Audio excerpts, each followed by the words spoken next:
जीवन का सबसे बड़ा सत्य है मृत्यु, जिसे कोई टाल नहीं सकता। जो मृत्यु लोक में आया है उसे एक दिन अपने शरीर को छोड़कर जाना ही है। शरीर में मौजूद ऊर्जा, जिसे हम आत्मा कहते हैं, वह समाप्त नहीं होती, बस रूपांतरित होती रहती है। यह ऊर्जा जब शरीर से निकलती है तो यह कुहासे के समान होती है, जिसकी छवि उसी प्रकार होती है जिस शरीर से यह निकलती है। मृत्यु के कुछ समय तक आत्मा को अजब गजब अनुभव से गुजरना होता है, जो आत्मा के लिए भी दुखद और कष्टकारी होती है। आत्मा शरीर से निकलकर कुछ देर तक अचेत अवस्था में रहती है। आत्मा को इस प्रकार अनुभव होता है जैसे कठिन परिश्रम से थका हुआ मनुष्य गहरी निद्रा में होती है, लेकिन कुछ पल में यह अचेत से चेत हो जाती है और उठकर खड़ी हो जाती है। जब व्यक्ति के शरीर से आत्मा निकलती है, उसे कुछ समय तक पता ही नहीं होता है कि वह शरीर से अलग है। वह उसी प्रकार व्यवहार करती है जैसे शरीर में रहते हुए उसका व्यवहार था। शरीर से निकलकर खड़ी आत्मा अपने सगे संबंधियों को पुकारती है, लेकिन उसकी आवाज़ कोई सुन नहीं पाता है। इससे आत्मा को बेचैनी, छटपटाहट होने लगती है।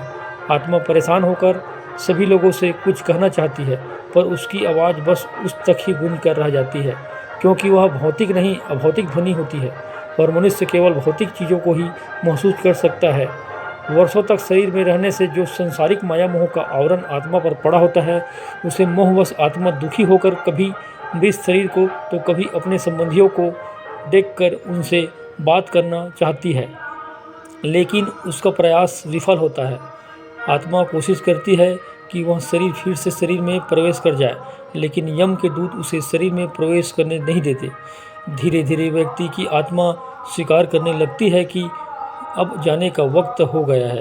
मोह का बंधन कमज़ोर होने लगा है और वह मृत्युलोक विदा होने के लिए तैयार हो जाती है। शरीर के मृत हो जाने पर आत्मा अपने परिजनों को रोते बिलखते देखकर दुखी होती है और सुख दुख की से व्याकुल होकर रोती रहती है।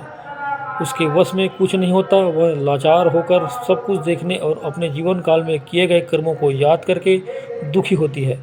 यम के दूत आत्मा से कहते हैं कि चलो, अब यहाँ से चलने का समय आ गया है, और कर्मों के अनुसार उसे लेकर यम मार्ग की ओर चल पड़ते हैं। कुछ ही समय में आत्मा मृत्युलोक की सीमा को पार कर एक ऐसे मार्ग में पहुँच जाती है जहाँ न सूर्य की रोशनी होती है, न चांदनी की।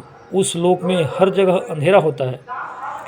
यहाँ आत्मा अपने कर्मों को और इच्छाओं के अनुसार कुछ समय तक विश्राम करती है। कुछ आत्माएं जल्दी शरीर धारण कर लेती है, तो कुछ लंबे समय तक विश्राम के बाद अपनी इच्छा को अनुसार नया शरीर धारण करती है। धन्यवाद।